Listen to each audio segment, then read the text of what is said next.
Let's head over to Penn State, where they host SMU as 8.5 point favorites. Should Penn State be 8.5 point favorites? Now you got a road game. Here's what I think is the interesting part about this. It is the 11 a.m. game, right? You and I talked about this off air, CD. It is likely, statistically probable, that one of these underdogs wins a game. I think there's a real chance that it could be SMU. I think Kevin Jennings is a dog. I don't know that these receivers are necessarily elite, right? We've seen some of the talent that they've gone against this year. I don't think there's a lot of secondaries in the ACC that are particularly amazing, like we saw like last year. I thought there were a lot of great secondaries in the ACC last year. Not what I'm seeing in the ACC this year necessarily. But I do think Kevin Jennings is a dog. I do think Brashad Smith is a dog. I think what they have on defense, as much as I was a bit of a doubter on that defense, watching them generate, some lucky negative plays and what I thought was, turnover luck, they've consistently shown up, I think, in some big spots. Now against Clemson, Cade Klubnik did some awesome stuff in that game. And to put them down, and it was the best defense that SMU had probably faced all year, uh, at least since BYU, right? And it took him 3 quarters to get settled, but once Kevin Jennings was settled in, boy, was he something awesome. I think that Yeah, there's a real chance, right? Tyler Warren may be the best positional, like the best offensive player on the field at any given time, right? But Kevin Jennings, in terms of the positional value that he brings, I think it's greater than the value that Drew Allar brings to Penn State. I think it's greater than just about any other player on Penn State relative to their offense, aside from Tyler Warren. Even so, Tyler Warren is going to get like what 8 to 10 touches, 12, whatever. I think Kevin Jennings is pretty special, and it was this time last year that we were talking about like, is Kevin Jennings a real big drop off from Preston Stone? And then we watched that slosh pit at MetLife or whatever uh, against Boston College where Tom Castellanos did his thing. But I I just got a sneaky feeling here that I do think Penn State's defense is incredible. I think it's probably better than Clemson's. Um, I I think Carter's a problem. I think this SMU offensive line uh, has actually impressed me a little bit, but I do worry what they're going to do against a defensive line that they. It's how, do you think this Penn State defensive line is that much better than Clemson's?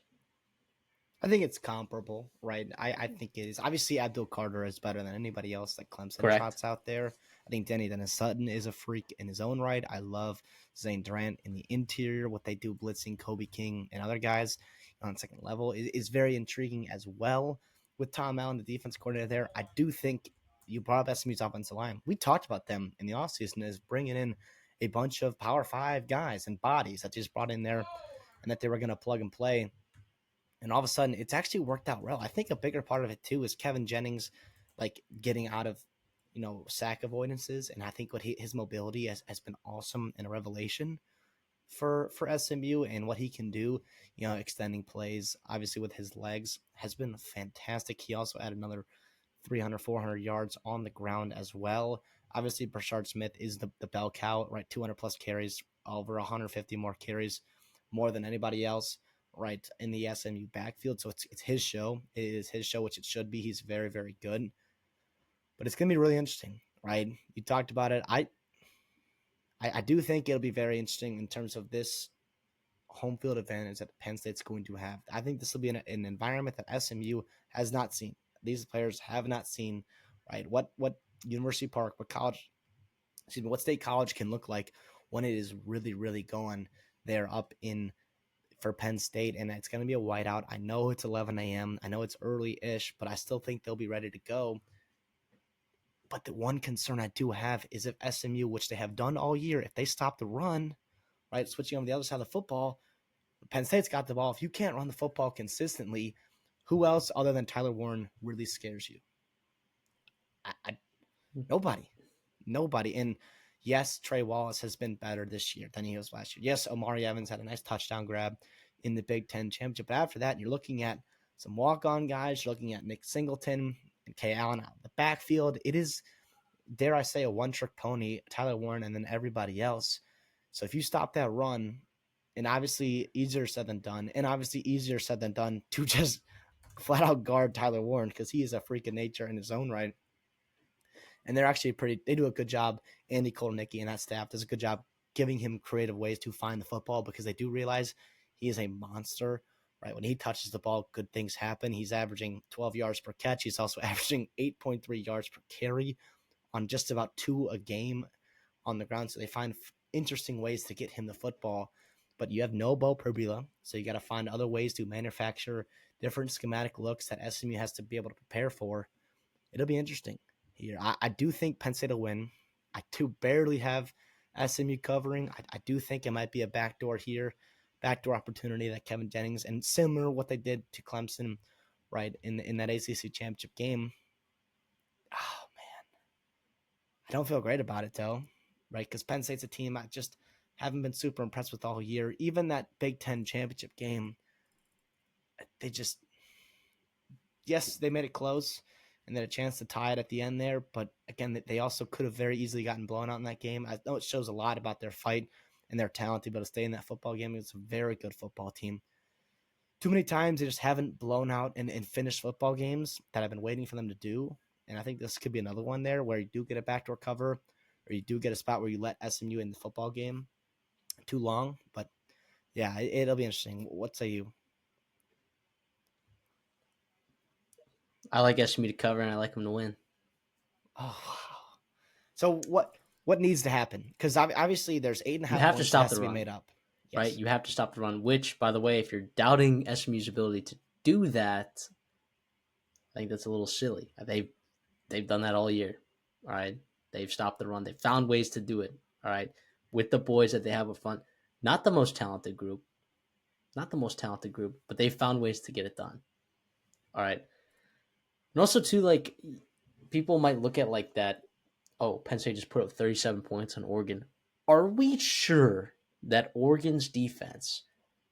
Are we sure that it is a lock top 5, top 10 defense? Are we sure about that? I say no. How They can you they be they sure that played Oregon's they played 3 playoff teams this year, right? Boise State, Penn State, and Ohio State, and they've given up 30 plus to all of them. every single one?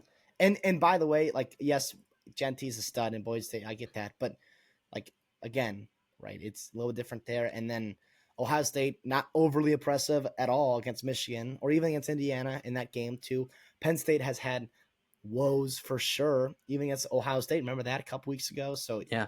So just to assume, right? Just to assume good that point. Penn State's going to put up 30 plus points, I think is a little bit silly. They could. Absolutely, they could. Okay.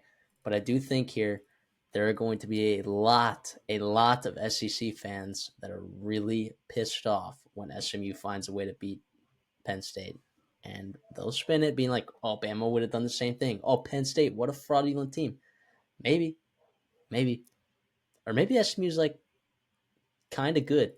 Or maybe they're just good enough to win this game, a game like this, right?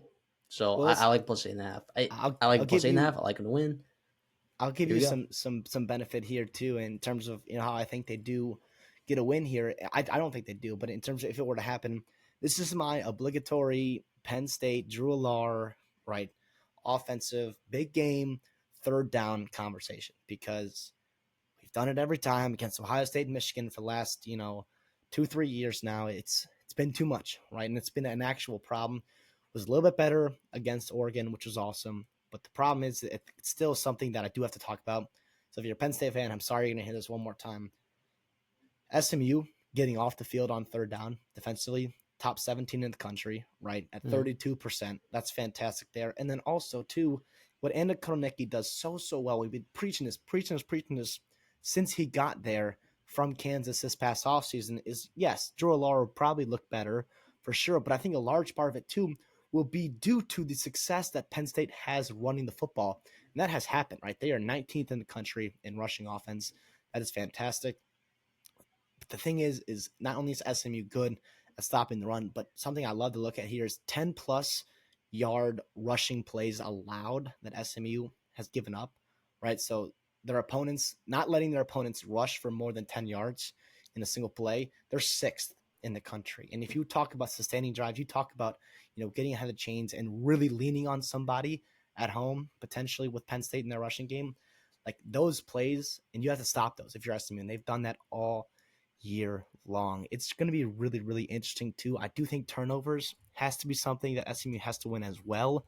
They have a net zero of a turnover margin right on the year. That has to be a positive number for them, I think, in this football game to get some short fields, what red zone turnovers, whatever it may be. Oh, it's going to be fantastic. Selfishly, too, I'm a Big Ten guy, right? You see the Minnesota flag in the background there. Sorry for our Spotify listeners, but you can't see that. I want SMU to win. I think that'd be great for college football. If you've got one of these underdog, quote unquote G5, ACC schools, whatever it may be, getting a win here against, one of the better teams in the country that people say, I think it'd be awesome. I don't think it'll happen. I'm not going to, put my stake on it, but I think it'd be awesome. I think it also realistically absolutely can too. Yeah, I think Drew Lar's, and people might think I'm like slandering Drew Lar when I say that Kevin Jennings I think elevates his team more than Drew Lar. I don't have any Drew Lar slander. In fact, I think Drew Lar will be a great quarterback prospect for the year 2026. But I just think that there are some things that can happen where SMU can win this football game. And if I'm going to pick one of these games to have an upset, it's going to be the 11 a.m. one, where a team that was playing in a conference championship game is going to another place, another team that played in a conference championship game as well. And I think spectacular quarterback play can win you college football playoff games.